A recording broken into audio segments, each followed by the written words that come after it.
John Locke, Thoughts on Politics, Government and Philosophy. Written by Ferdinand Gives. Narrated by Alistair Cunningham. Chapter 1. Thoughts on John Locke's two treatises of government.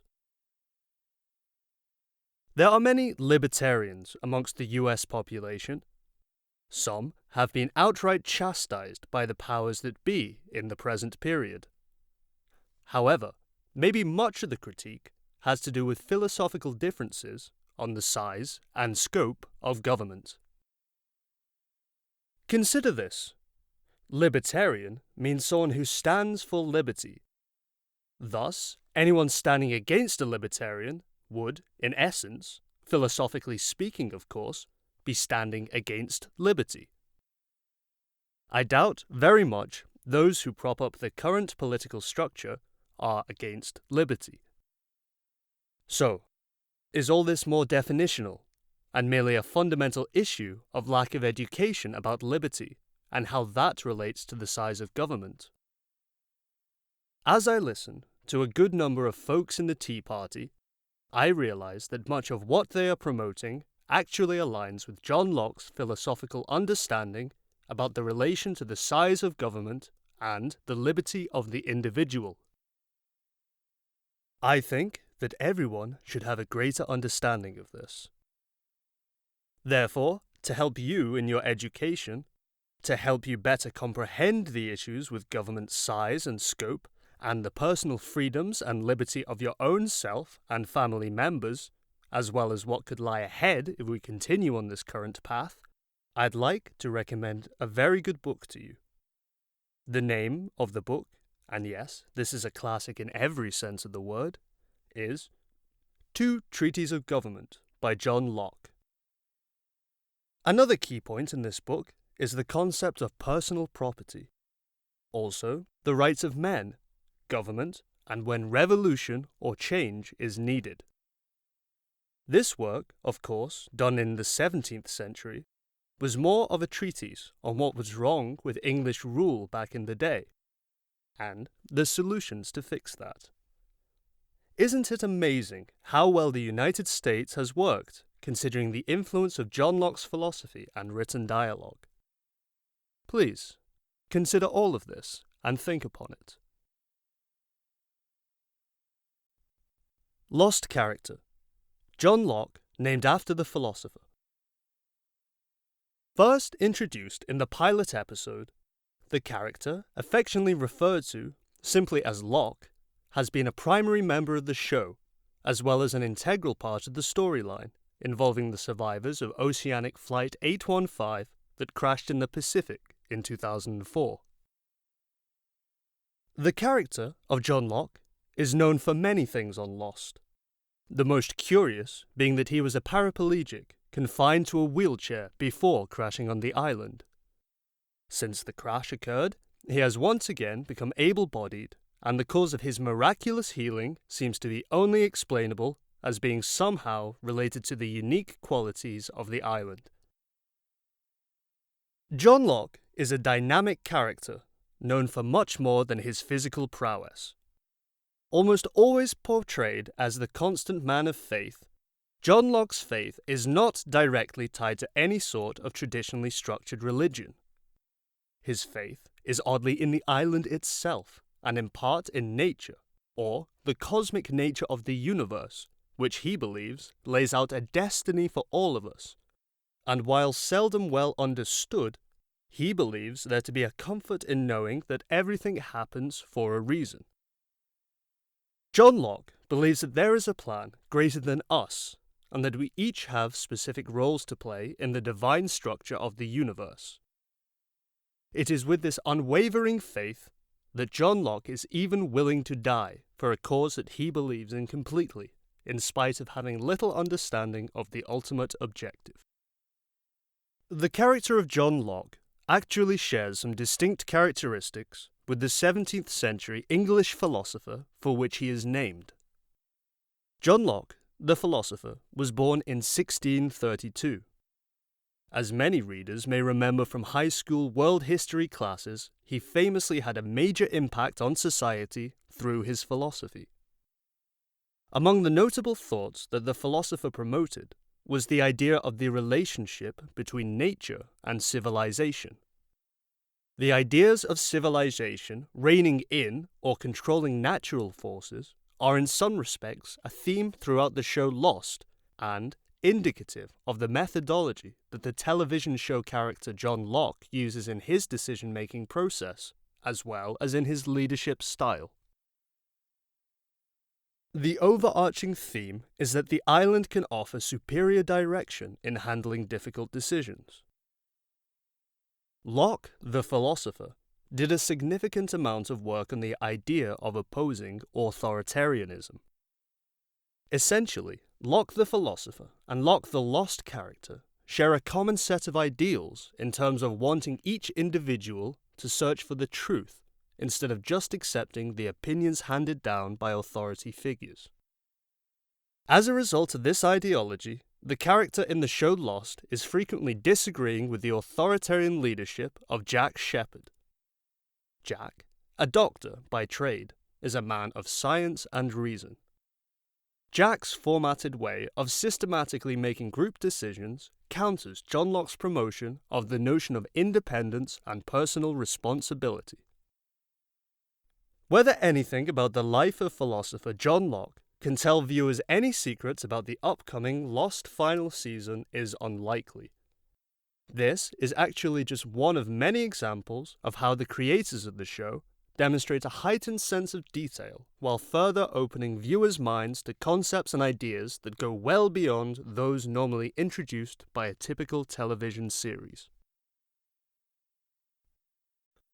John Locke, story in Saving Rachel. A succession of snippets, each leaving you addicted to more, is how I describe the brilliant way John Locke tells his story in Saving Rachel. Just like the old Lay's potato chip ad, I bet you can't eat just one, I'd say I bet you can't read just one. Right from the get-go, he creates a seductive, sensuous, and seriously entertaining storyline laid out like a storyboard of an action movie being created. Sam Case is a smart, successful guy with all of the attainments of wealth and power, including the one that gets him in trouble, the one between his legs. Sam tells the story as everything that happens is seen through his eyes. Quite cleverly, John Locke juxtaposes Sam from protagonist and narrator to what's known in literary theory as an unreliable narrator. One who gives his own understanding of a story instead of the explanation and interpretation the author wishes the audience to obtain. It's like in the movies, when the main character turns to the camera and says something of controversial interest to the audience, yet out of character pursuant to the plot. Groucho Marx, for example, was well known for using this technique to amplify his humor.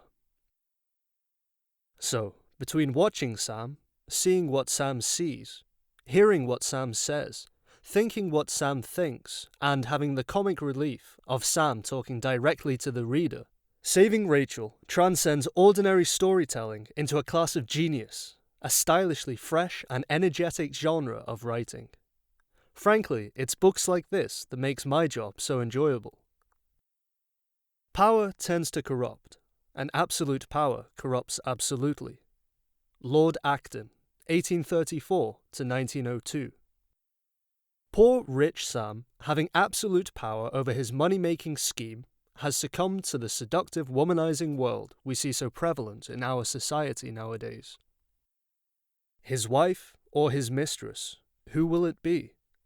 If only he could keep his hands on his keyboard and not his zipper, his world wouldn't have been tossed, beyond a roller coaster, more like into wormholes, and he and Rachel could have lived happily ever after. John Locke tells the truth of how carnal thinking corrupts logic, from the male point of view.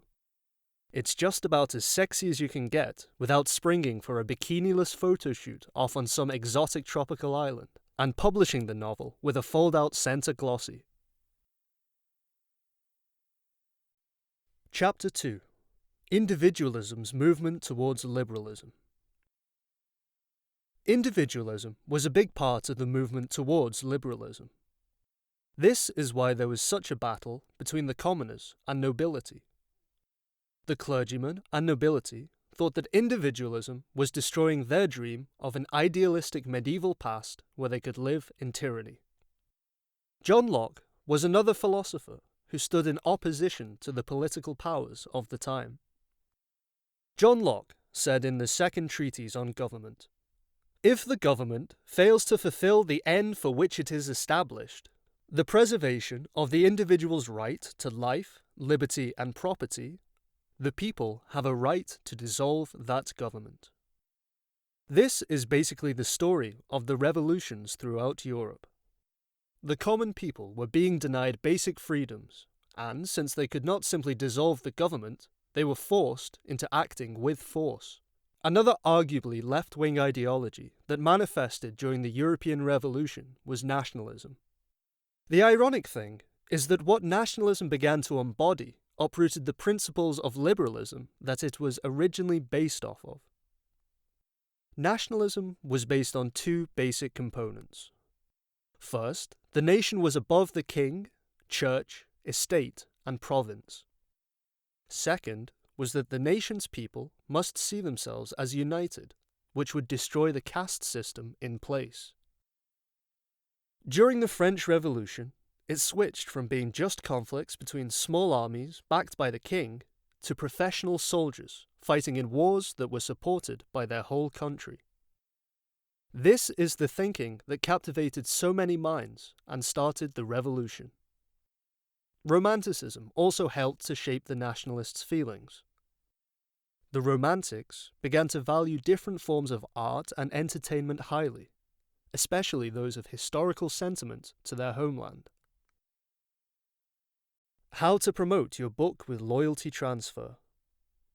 John Locke, our 21st century John Locke, and not the British philosopher, is the businessman turned novelist who sold 1 million books he'd self-published on Amazon's Kindle in the short span of 5 months. Surely a world record. How had he managed such a feat? He's very open about it in his book, available on Amazon, How I Sold 1 Million eBooks in 5 months, recounting his experience. His marketing secret is contained in 2 words and 2 steps: loyalty transfer. And that's achieved through 1. Latching onto a major public figure, someone you really like and genuinely feel for, and 2. Writing about him/her in an enthusiastic way on your blog. That's all. Yes, really, he swears that's all there is to it. And he advises that you shouldn't make your post too long. Nobody has time for an extended dissertation. 500 words is about right. Write in the style that is your own. Keep it real close to the voice that you use in your book, and express your feelings as vigorously as you can. You want to trigger that loyalty transfer. Don't forget to sneak in stuff about yourself. That's important because you want people to know what sort of a person you are. You want them to see you as the greatest fan of that celebrity you are celebrating. That you are one of them, or as Locke puts it, OOU, meaning one of us. It's that wonderful warm feeling of participation, of sharing, that you need to provoke and stimulate. Then, make sure you put a link at the end of your post that takes the reader straight to your book. Not a link somewhere else on your blog page. No, it has to be placed at the end of the post so it's easy to click. But you're not finished yet. Now you need to find out where all the fans of said celebrity happen to hang out, and you need to address them directly. The easiest vehicle for that is Twitter. So you tweet them about how wonderful said celebrity is, and tell them that you just blogged about him/her. You tweet this message to 100 fans the first day, another 100 the next day, and so on until you get to the end of the list. Please take note, not a general message that falls flat out there in Twitterdom. No, what is required here is a specific message to specific people with shared interests. Because you're a polite person and know all about internet etiquette, you watch for retweets and engage with the retweeters, thanking them for the retweet. At that point, you've become pals, and you can start asking them how they like your book. Meanwhile, keep an eye on your sales and watch them zoom up. Of course, all this works pretty smoothly if you let your blog post sit there for at least 1 month. That's the amount of time you need to drive your Twitter campaign. And you can't have lots of posts on your blog. That would confuse people. Indeed, John Locke makes about a dozen posts a year. Yes, you read that right. Not 2 posts a week, what is considered standard for regular bloggers, but just 1 every 4 weeks. And here is one more peculiarity. His posts elicit relatively few comments, not more than a dozen or so. He figures that's because people click on the book link and buy the book instead of commenting. John Locke swears that with this kind of blog model, his sales, which had been stagnant for several months, suddenly took off, just flew out the window. He figures he's now got about 100,000 core fans, people who've bought 1 or more of his books and swear by him. They are ready to buy all his books and every new one that comes out. They're all his dear OOUs. One of us, right? They're his pals. They've moved up from Twitter to email exchanges. They're in touch with him. They all share in a double loyalty to the celebrity John Locke originally wrote about on his blog, and to John Locke himself. Hence the phenomenon of what he calls loyalty transfer. They've transferred their loyalty from the celebrity to him. Clever, isn't it? He says he's not manipulating anybody. He strenuously rejects the notion. He claims it's just the way he genuinely feels about the said celebrity. All I can say is that one has to believe him, because in his case, it certainly worked. Of course, it doesn't need to be about a specific celebrity. It could be anything else. Say you've written a cookbook or a wine directory. You want to look for people with a love for cheese or wine. So that's what you blog about, and it's something that can be easily shared with people who love cheese and wine. Once your post is up on your blog, you go and look for these people on Twitter. How? For example, Twello, linked to Twitter, has directories of Twitter users broken down by over 1,300 categories, so you can always find who you're looking for. Then, to spread out the good word beyond your immediate followers, you need to use hashtags in front of keywords. You can also latch on to daily trends Twitter announces and add your voice to the trend, thus ensuring you are reaching out to many more people than those who follow you. The point is to aim straight at your audience. Tell them you share in their feelings. Yes, but there's always a but. It also means you've got to know your audience. You have to have a clear idea of who your book is written for. And this is something John Locke had no doubts about. He knew exactly what sort of person would read his novels. Chapter 3. What Justin Bieber, John Locke, Steve Jobs, and you have in common. I know what you're thinking. What in the world do these 3 men, yes, you can count Justin Bieber as a man, have in common? And most importantly, what do they have to do with me? Well, believe it or not, these guys are more alike than you know. They each possess the one main trait that has not only brought them fame, but also success. They are the true definition of a modern trailblazer.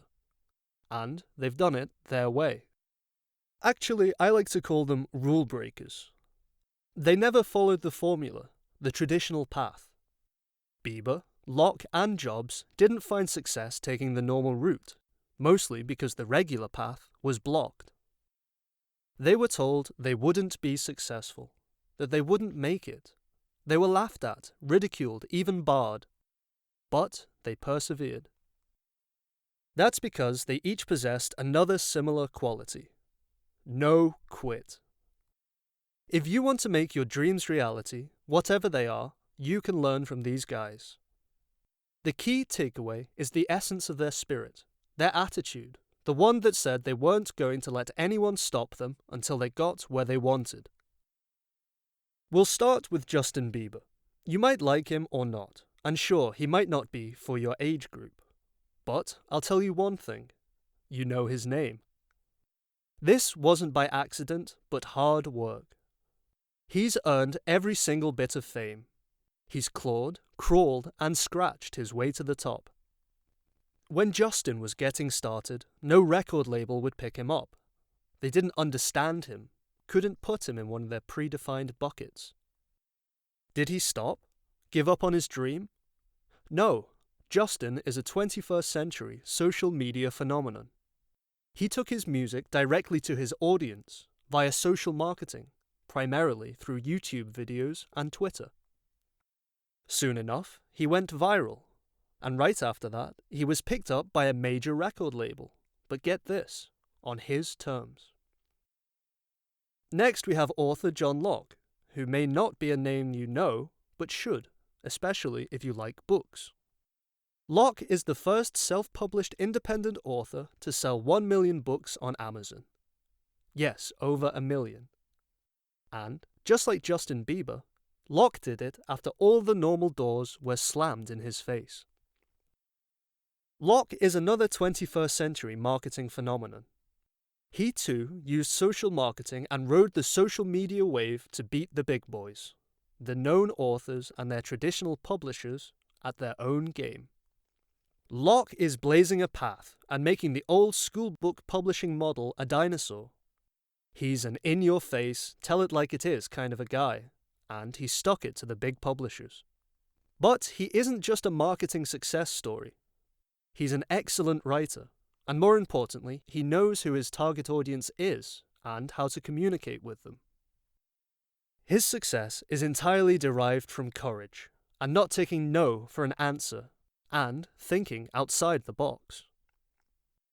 When we talk outside the box, the original innovator and trailblazer, who continues to push the envelope and toss out what is considered normal, is Apple Computer's CEO, founder, and visionary, Steve Jobs.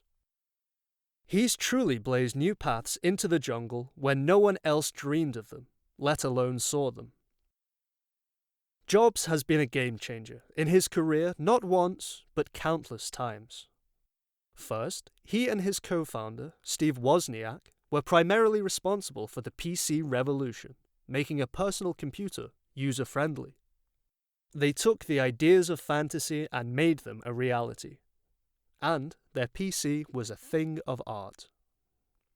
Then, when Apple was on its deathbed in the late 1990s, Jobs triumphantly returned to Apple to breathe new life into the old company. He launched the iMac and followed that with the ultimate game changer, iTunes and the iPod. That led to a music revolution that saw the death of the record store and life support for CDs. But Jobs didn't stop there.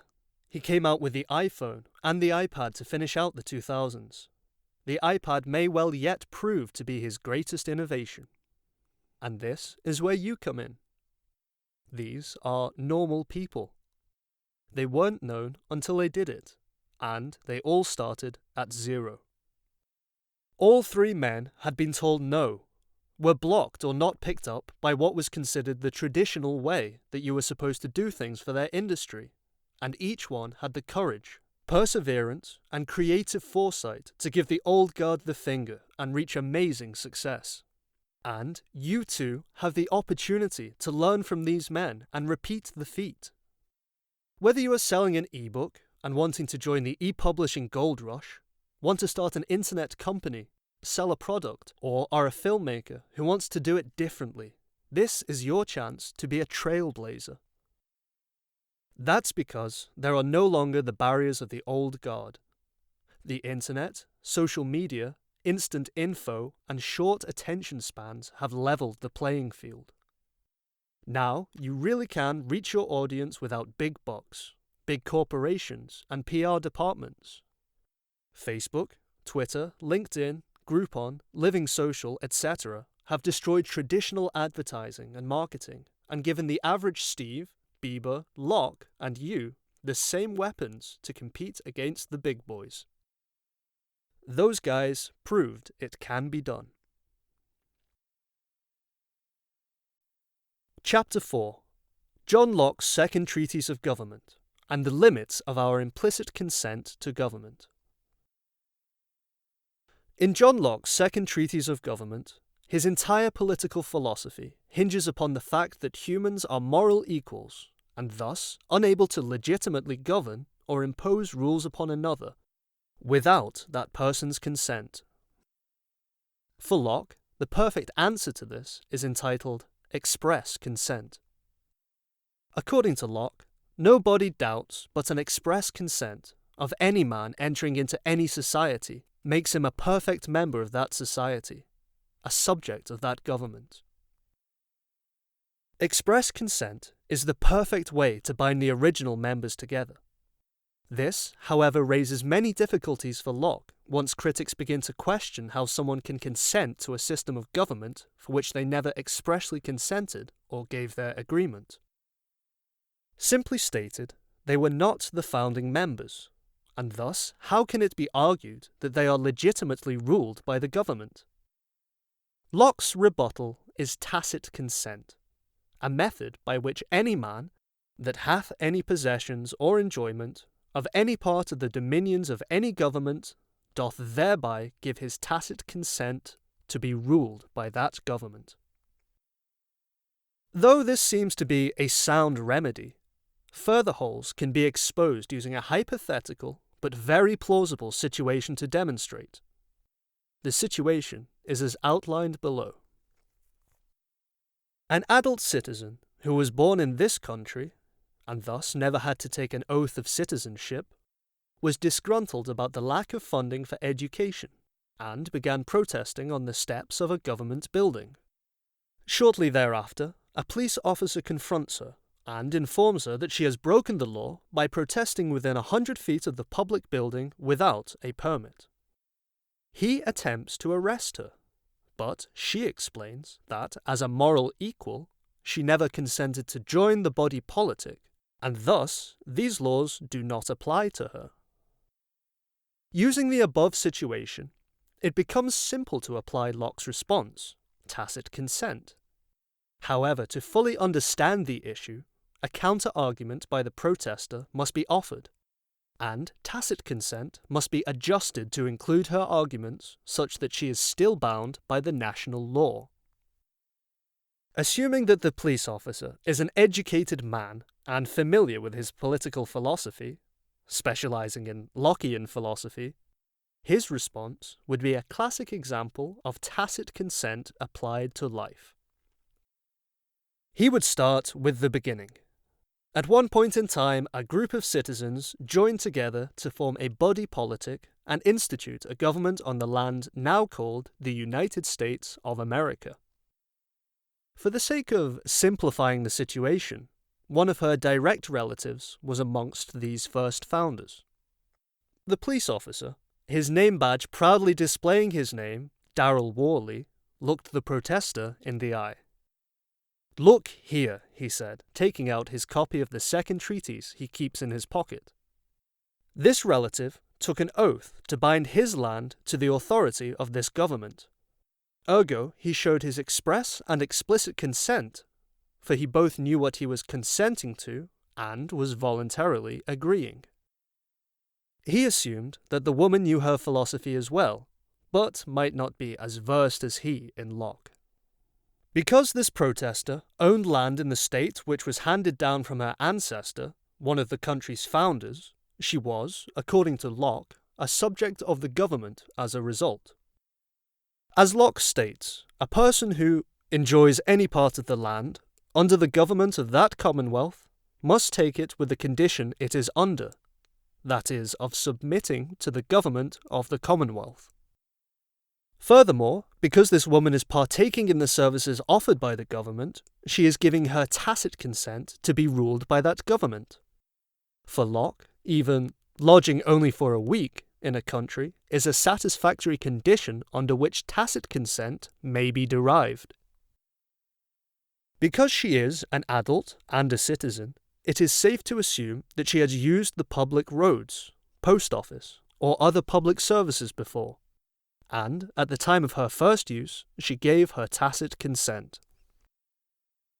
Darrell looked up at the woman. He continued to explain to her why she was violating the law. "Is that your car over there?" he asked. She nodded. "Well, I know you used the public road system to get here, and you even deposited money into the meter. Because these are provided by the government, you used the government's services and thereby gave your tacit consent. Locke says it right here," he stated, pointing halfway down page 64 in his book. "No one forced you to use the road system to get here, nor did they force you to pay for the meter. You did these things voluntarily. You knew to what you were consenting when you used these goods. I am sorry, but you are in violation of a law that very much applies to you." Despite these solid conditions upon which Locke builds his concept of tacit consent, there are some flaws that can be exploited in some situations. In addition, Locke does not give clear provisions for revoking one's consent, only conditions in which one's consent contract is nullified. One of the many possible flaws of tacit consent would be if she did not know the full extent of what she was consenting to. Another flaw along this line would be if she did not know that she was consenting. Both are sufficient, once proved to be true, to show that she did not and would not have consented to the government if given a chance. If she wanted to leave the country but did not have the funds available to do so, she would be in effect withdrawing her express and explicit consent, and therefore one cannot assume that she had indeed consented if she expressly did not. Jill, the woman, looked at Darrell and sighed. "Like everyone else, aren't you? Too caught up in what Locke says to understand that there are critical flaws. I have no money right now, but I want to leave this country as soon as I am able to. I, furthermore, here and now renounce my consent to be ruled by this government. I am out of here as soon as possible," Jill stated, stomping her foot for emphasis. She turned to leave, but Darrell stopped her. "Let me go," she exclaimed. "As a moral equal to you, you have no right to impose your laws on me. I do not consent to be governed by your state or you. As a moral equal, I demand that you let me go," Jill said, twisting her arm free of Darrell's grasp.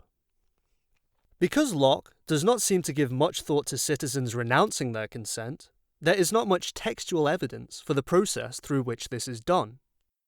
However, it is possible to surmise, by reversing the express consent process, that one can knowingly and voluntarily remove their consent to be governed by the body politic. However, the protester could bring up a crucial point to which Locke does not seem to have ever imagined would happen. If a citizen wishes to leave the state, but does not have the money to do so, what would happen if the citizen renounced their consent? Locke lauds his monetary system as allowing for people to take what is needed and to diffuse the moderate scarcity in the world. However, it appears that Locke did not consider what would happen in a fully monetized economy. It would be impossible to take anything, because everything would already be claimed by some other citizen mixing their labor with it.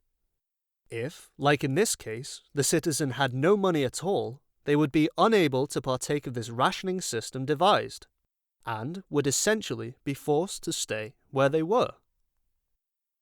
Thus, a catch-22 arises. The citizen does not want to stay and cannot use the system in place because they do not consent. But they cannot leave because the only mode to leave requires using the system by paying money.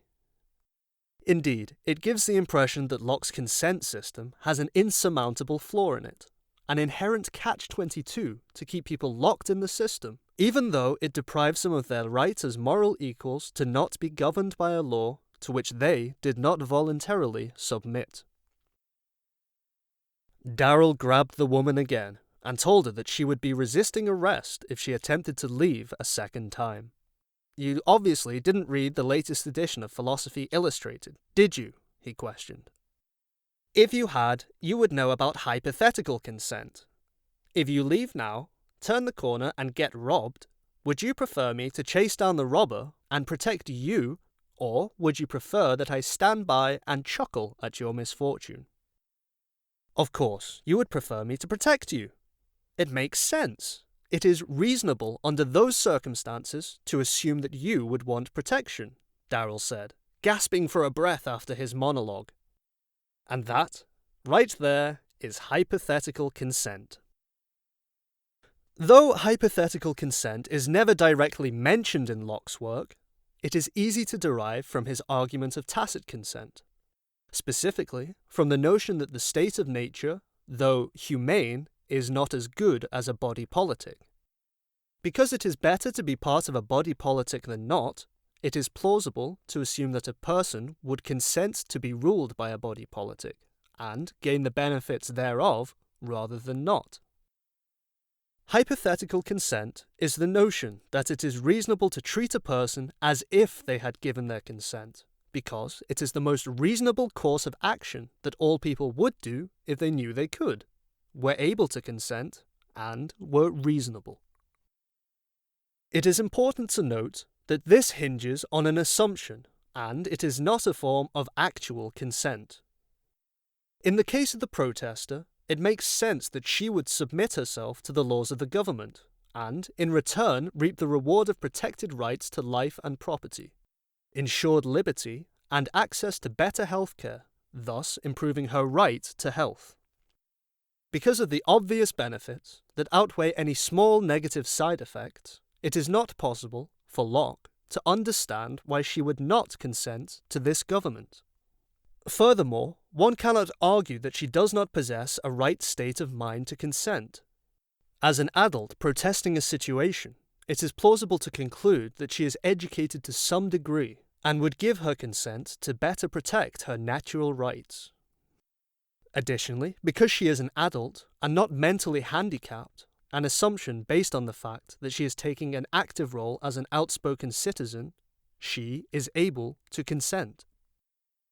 Finally, because she is able to reason with the police officer, she must be a reasonable person, and therefore fulfills the final stipulation for hypothetical consent. Locke fashions a strong system for consent, and with the addition of hypothetical consent, it becomes nearly impossible for a sane person to argue that they are not bound to obey the laws of a state in which they are living. Though some would argue that this presents problems with withdrawing consent, Locke makes it clear that dissenting opinions should be expressed through the legal channels made available with the creation of the government. Whether express, tacit, or hypothetical, it is clear that Locke leaves no excuse for not consenting available to citizens. The body politic is better than a state of nature. All must realize this and agree. Darrell took Jill by the arm and escorted her into the back of his squad car. "I'm sorry for this, but you are bound by our laws. You seem like a smart person. Hopefully, you will find a way to communicate your problems legally once you pay the penalty for breaking the law," Darrell said, closing the back door of his squad car. He drove the two of them towards the police station, smiling that he was actually able to apply his recent philosophy course to his job.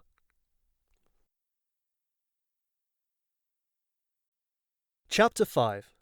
Descartes' Intuition and Locke on Why He's Wrong, and a historical perspective of critical thinking. Descartes used the term intuition to mean the way by which an innate idea is known.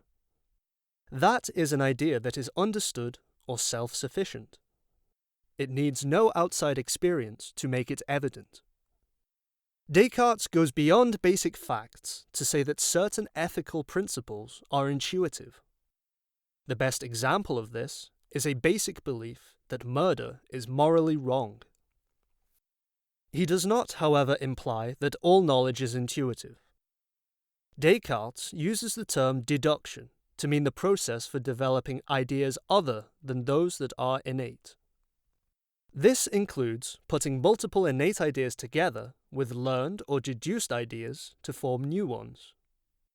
According to Descartes, all ideas come from one of these two sources. John Locke disagreed with Descartes on this. He rejected outright the theory that any one idea is or can be innate. He says that a far simpler explanation is that all ideas are learned from experience. One of the arguments for intuition is that some truths are universally understood and must therefore be innate. Locke combats this by pointing out that a truth being universal does not necessitate its being innate. It could have been learned by all people. He goes on to say that there is no universal idea because it is not known to infants or the mentally impaired. The intuitionists, Descartes' cronies, then argue that these ideas are universal to men who have come to the use of reason. Locke points out then that this is a contradiction, for if reason is used to find an idea, it cannot be innate. A historical perspective of critical thinking. Philosophy and psychology both started as the study of the human condition and the thinking process. From the musings of the philosophers came the sciences of behavior and mental processes. In earlier times, the study of psychology and the human condition were considered to be a part of the study of philosophy. In ancient Greece, attempts were made to create the ideal society and the truly happy individual. Pericles was seen by the people of Athens as a great leader in this effort. He was elected to his position of leadership in Athens over and over again. He wanted Athens to be strong and powerful, and the people who lived there to be prosperous and happy. He carefully developed policies to win the world and gain an empire by commerce rather than by war. Since Athens was dependent upon imported food, they built a powerful navy to guard the routes by which that food came. The people were wealthy, happy, well-fed, and proud of themselves. But, as history soon proved, they were very short-sighted. They were only interested in their own well-being, not that of others.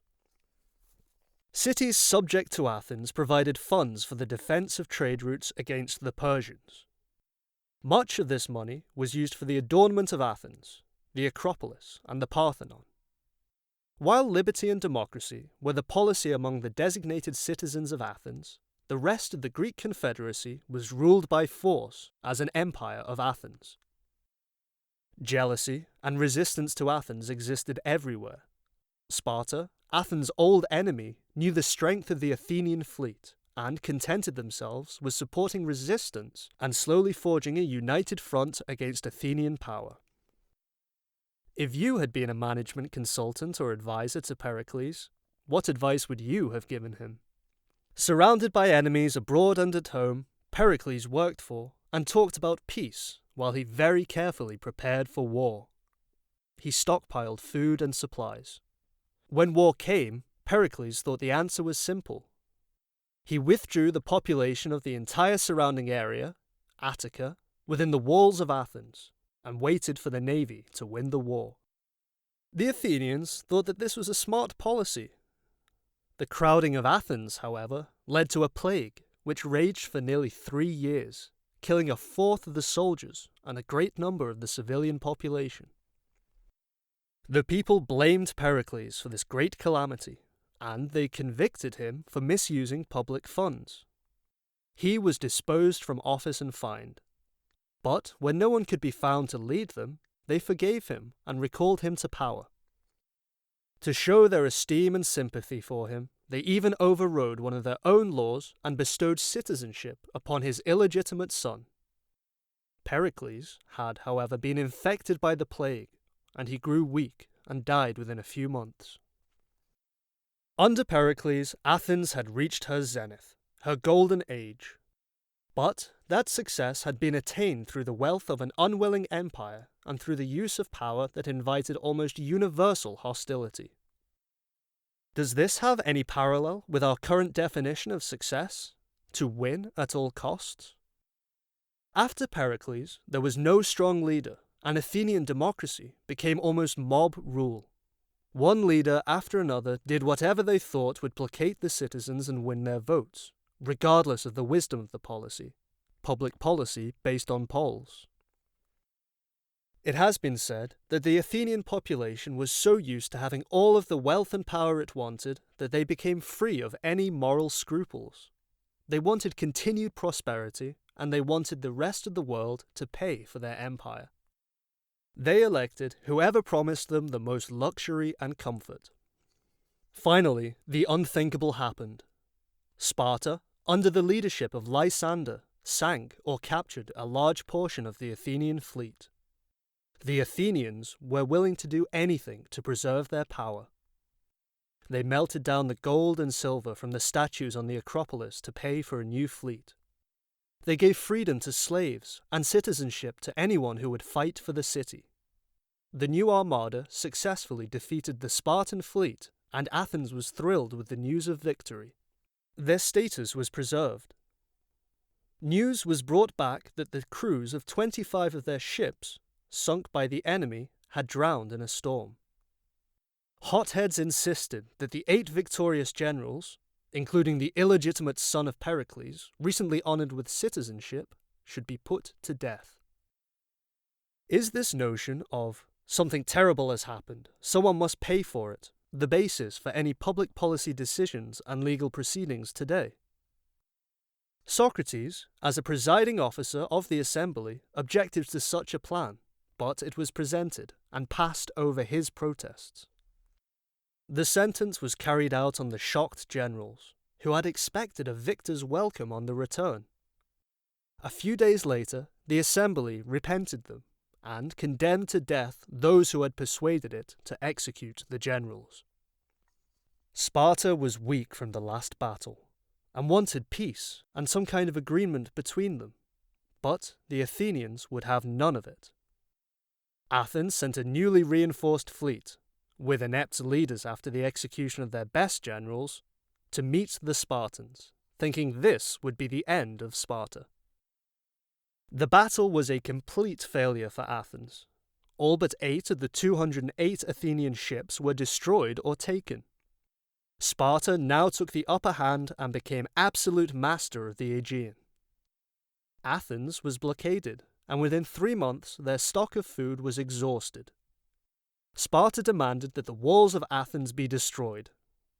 Athens had to agree to be subject to Sparta. Gone was their empire and prosperity.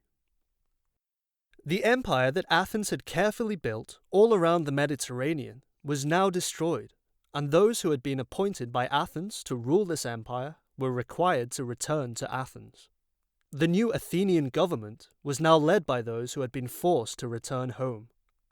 They were an unhappy lot, and not pleased at the lack of proper financial rewards for their leadership. They confiscated property, sold anything they could, and either exiled or put to death any and all dissenters. They wanted to rule Athens the way Athens had ruled its empire. They put an end to freedom of teaching, assemblage, and speech. They forbade Socrates to continue his public discourses. The reaction to all of this created an eventual overthrow of the government and the establishment of a new democracy. But the new democracy was looking for scapegoats for all of their troubles, and they found one in Socrates. It was all his fault. He was convicted of corrupting public morals and put to death. After his death, the Athenians regretted the decision and in turn put his accusers to death. Athens was exhausted. Gone were the dreams of wealth and empire. Gone were the leaders who gained favor by encouraging efforts to placate the citizens and the struggles for power. The irony is that the new legacy of Athens came from the teachings and students of Socrates. It was all they had left. they turned their energy to the study of philosophy and how to better the human condition. Socrates had not been content to observe from a distance. He had been involved in the very center of the decision-making process of Athens. He actively taught what he thought was important. He believed that self-examination was the most important activity for the human brain. He said, "Vice is the result of ignorance. No one is willingly bad. Virtue is knowledge." If a person has problems, it is because they have not examined and questioned their knowledge and beliefs. In other words, the mind is in charge of the body, and introspection and self-examination will modify behavior. Perhaps we could call Socrates the first cognitive psychologist. His student, Plato, was certain that knowledge is not the same as perception. He felt that perception can fool a person and therefore cannot be trusted. It is best to know what is real and what is not real based upon pure logic and reason. He wanted to know the best way to organize society and construct governmental systems. Every time he attempted to put his theories into actual practice, they failed. He had no system of obtaining a reality check and testing his ideas because of his belief that human perception was faulty and could not be trusted. Plato defined the task of the psychological study of perception. Charles Hobbes came along much later. His philosophy was that to think too much about your condition in life would bring unhappiness. Self-examination and introspection are unhealthy and unnecessary. You must simply accept the fact that your status in life is determined by your birth. Some are born to rule, and others are born to be ruled. Life is very simple.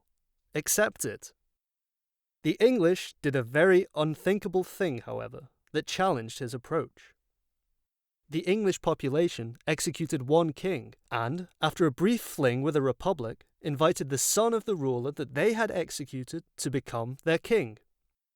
What gave the people the right to depose one ruler and then establish another? John Locke provided the philosophical answer. He said that the mind is a blank slate. Status is not determined by birth. Everyone begins life with equal potential. Individuals are basically good in nature, independent and of equal value. He taught that all power of government is derived from the individual and is subservient to the rights of the individual. He believed that by everyone working together for the common good, individuals stand the best chance to be happy.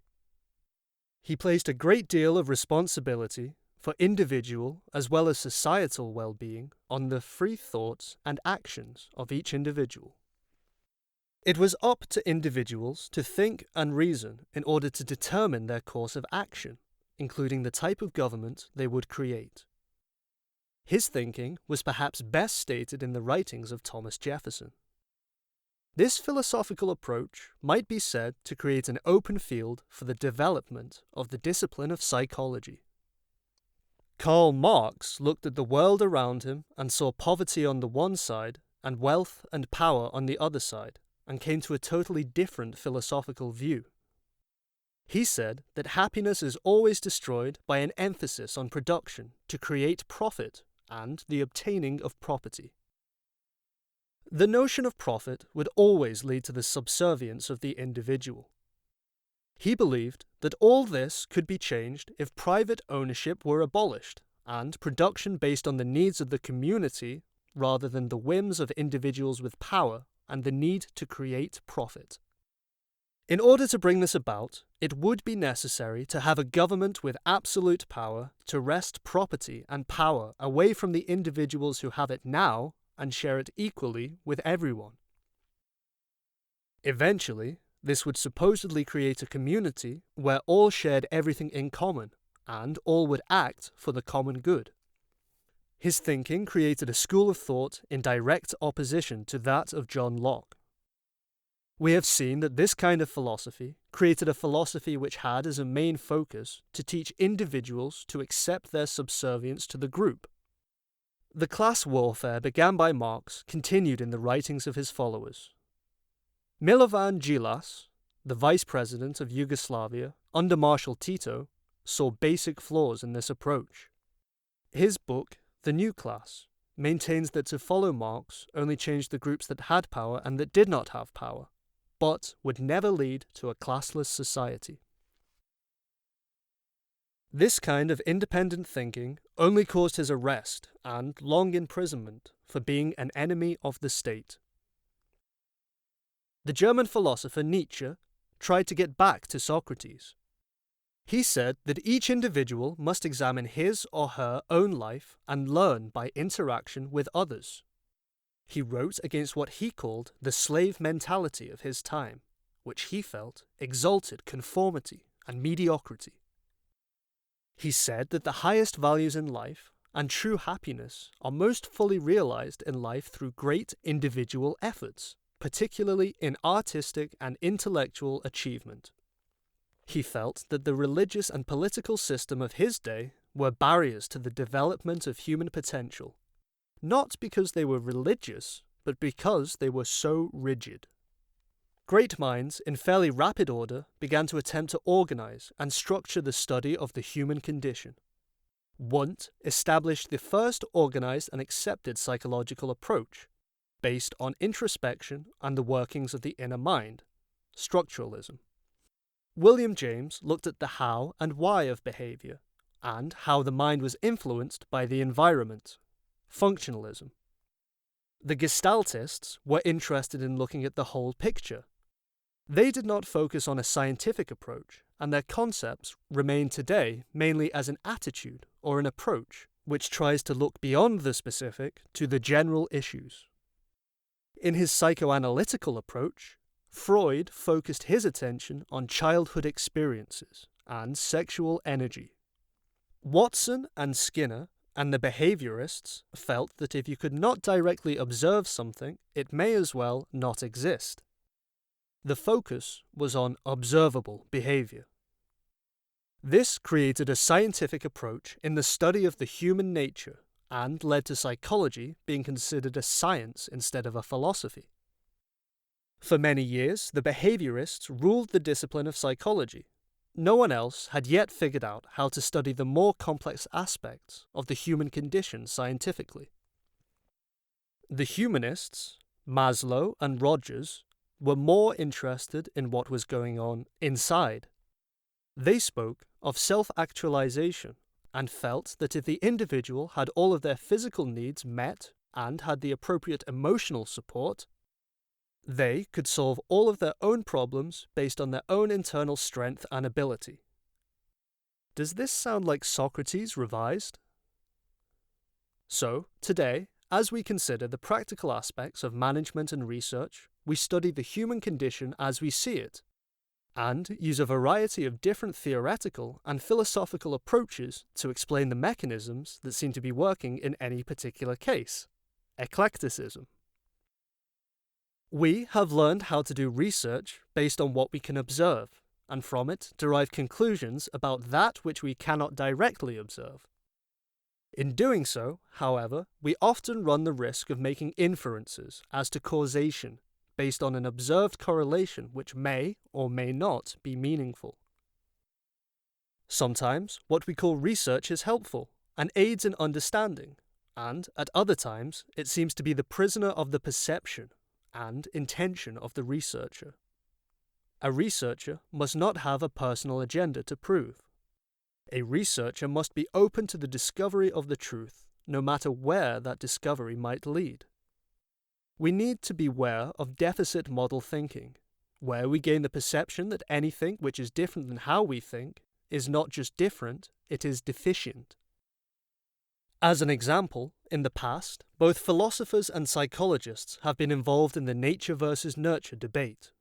Now, we have gone beyond that simple concept to a much more complex one, in which we have begun to look at the degree to which biology and genetics contributes to personality and behavior in each unique individual. With what we know now, we must deal with trying to understand to what degree environment and genetics influences each specific individual. Current research seems to indicate that any one individual's personality can be determined anywhere from 20 to 80% by genetic factors. Are we then in some way determined or influenced by our genetics, or totally free to think and contemplate without any restraint or predetermined inclinations? There may be no really clear, unequivocal answer, but to the best of our ability, we need to use our brain to ask questions, to challenge our understandings, and to be open to discovery, not set in concrete. Chapter 6. Knowledge and Imagination. Philosopher John Locke says the achievement of human knowledge is often hampered using words without fixed signification. It is proven beyond reasonable doubt that lack of a communication skill, both written and spoken, has taken its toll in achieving desired goals. These shortcomings, which incoherently become part and parcel of communication, need serious deliberation and consideration. It is emphasized that precise but accurate use of words and phrases give mental comprehensibility and significantly enhance knowledge. The knowledge which is acquired demands continuous input of valuable information, thereby keeping the human journey on the straight path, from existence until its demise.